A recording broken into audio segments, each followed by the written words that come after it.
ہدایت کب ملے گی؟ جب قرآن کو سمجھیں گے، قرآن کو سمجھیں گے کہ اس میں اللہ کیا فرما رہا ہے۔ جیسے قرآن کریم میں فرمایا نا وَنُنَزِّلُ مِنَ الْقُرْآنِ مَا هُوَ شِفَاءٌ وَرَحْمَةٌ لِّلْمُؤْمِنِينَ کہ قرآن وہ ایمان والوں کے لیے شفا ہے۔ ایمان والوں کے لیے کیا ہے؟ شفا ہے۔ یہ قرآن کریم کی آیت ہو گئی۔ اب خدا را توجہ کرے، بڑی میں زبردست خوبصورت بات کرنے لگا ہوں۔ اللہ فرما رہا ہے وَنُنَزِّلُ مِنَ الْقُرْآنِ مَا هُوَ شِفَاءٌ کہ قرآن تمہارے لیے شفا ہے۔ اور حضور نبی کریم صلی اللہ علیہ وسلم نے فرمایا کہ آب زمزم، زمزم کا پانی بھی تمہارے لیے، بھائی زمزم کے پانی میں ہمارے لیے کیا ہے؟ شفا ہے۔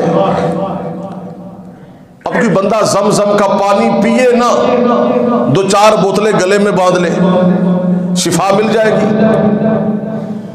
بولیے نا بھائی، ذرا زور سے بولیے بھائی۔ کوئی بندہ زمزم کا پانی پیے نا، زمزم کے پانی کی بوتلیں لے کر اپنے گلے میں ڈال لے، چھوٹی سی بوتلی بنائے گلے میں ڈال لے، اسے شفا مل جائے گی؟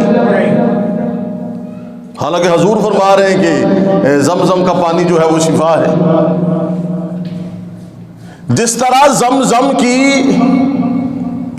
بوتل گلے میں ڈالنے سے شفا نہیں ملے گی بلکہ وہ پانی پینے سے شفا ملے گی، اسی طرح یہ قرآن کریم پڑھنے اور سمجھنے سے شفا ملے گی۔ بھائی ڈاکٹر کی پرچی پہ دوائی لکھ کے دیتا ہے، لکھی ڈاکٹر نے ہے، لکھی دوائی ہے، وہ دوائی جا کر نہ لیں بلکہ وہ پرچی گلے میں ڈالنے شفا مل جائے گی؟ بھئی عمل تو کرنا پڑے گا۔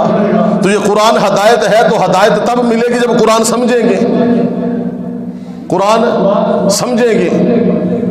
اب ایک بندہ ہر روز سورہ یاسین پڑھتا ہے، اس کو پتہ ہی نہیں سورہ یاسین میں اللہ کا حکم کیا ہے، تو اس کو ہدایت کس طرح ملے گی؟ یاد رکھنا اللہ ہمارے ثواب کا کوئی محتاج اور کوئی ضرورت مند، اللہ نے تو یہ کلام دیکھے نا۔ اب یہاں پر بڑی سادہ سی بات ہے، ایک مثال سمجھیے، مثال ہوتی ہے بات سمجھانے کے لیے۔ دنیا میں جس بندے نے بھی کوئی کتاب لکھی، خدا را توجہ، دنیا میں جس بندے نے بھی کوئی کتاب لکھی، چاہے وہ انگلش کی ہے، عربی کی ہے، فارسی کی ہے، پشتو کی ہے، اردو کی ہے، جس زبان میں ہے، ہر بندہ کہتا ہے کہ میری کتاب لکھی ہوئی لوگ سمجھیں۔ لوگ کیا کریں؟ اسے سمجھیں، ٹھیک ہے؟ تو اللہ نے قرآن اس لیے نازل فرمایا کہ یہ قرآن ہم سمجھیں۔ میں معذرت سے چاہتا کہوں گا، دنیا میں صرف ہم ہندوستان اور پاکستان والے ہیں جو قرآن کو ثواب کے لیے پڑھتے ہیں بس۔ کہا اس میں اللہ کا حکم کیا ہے؟ وہ ندارت نہ، ٹھیک ہے جی، یہاں سورہ ملک پڑھتے ہیں، سورہ رحمان پڑھتے ہیں، سورہ یاسین پڑھتے ہیں ثواب کے لیے۔ بھائی قرآن سمجھنا جو ہے وہ کیا ہے؟ یہ ضروری ہے، اتنی سمجھ ضروری ہے، فرض ہے اتنا پڑھنا کہ حلال و حرام کی تمیز کا پتہ چل جائے۔ اللہ اکبر۔ تو کامیابی کے اصولوں میں سے پہلا اصول اپنے ذہن میں رکھ لیں، کامیابی کا پہلا اصول اللہ نے یہ مقرر کر دیا ہے کہ اللہ کی قدردانی، اللہ کے نبی کی قدردانی اور والدین کی قدردانی۔ میں 3 چیزیں لے آیا ہوں، اللہ کی قدر کریں، والدین کی قدر کریں، نبی کریم صلی اللہ علیہ وسلم کی قدر کریں، آپ کامیاب ہیں۔ یہ چیز بڑی ضروری ہے۔ سورۃ الانعام میں اللہ نے 5 چیزوں کو حرام قرار دیا ہے، آیت نمبر جو ہے وہ 151 میں 52 میں، اس میں اللہ نے فرمایا شرک حرام ہے، اور ساتھ ہی فرمایا والدین کی گستاخی اور بے ادبی بھی کیا ہے؟ حرام ہے۔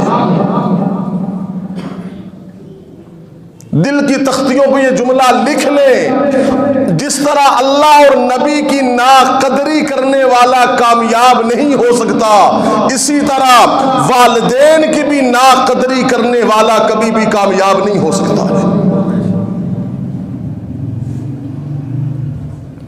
جو اللہ اور نبی کی ناقدری کرتا ہے، اللہ اور نبی کی نافرمانی کرتا ہے، اللہ اور نبی کی فرما برداری نہیں کرتا، جس طرح وہ کامیاب نہیں ہو سکتا، اسی طرح والدین کا نافرمان جو مرضی کرے، تسبیحاں پڑھے، قرآن پڑھے، پیروں کے آستانوں پہ جائے، مکے چلا جائے، مدینے چلا جائے، حد کہہ رہا ہوں بیت اللہ میں ڈیرا ڈال لے، اگر والدین کا گستاخ و نافرمان ہے تو وہ کبھی بھی کامیابی حاصل نہیں کر سکے گا۔ تو کامیابی کا جو پہلا اصول ہے، ہم نے تمہیدی طور پہ بات شروع کی کہ دنیا میں ہر بندہ کیا چاہتا ہے؟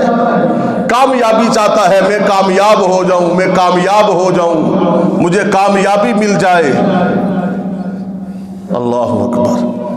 تو قرآن کریم کی روشنی میں، احادیث مبارکہ بھی روشنی میں پہلا اصول بیان کر رہا ہوں کامیابی کا۔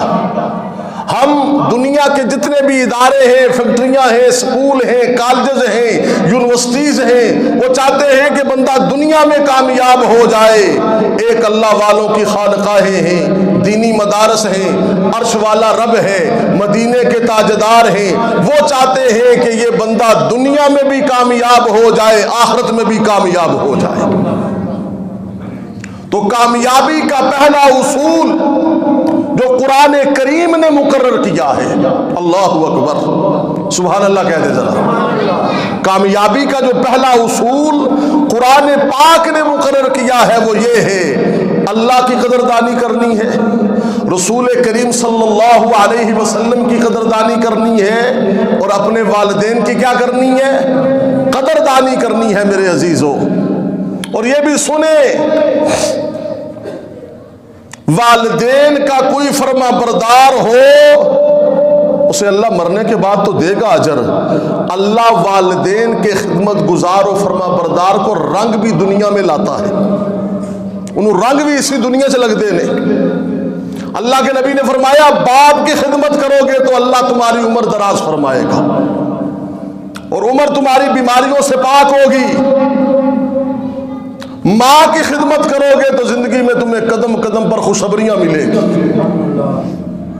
خوشی کی باتیں ملے گی۔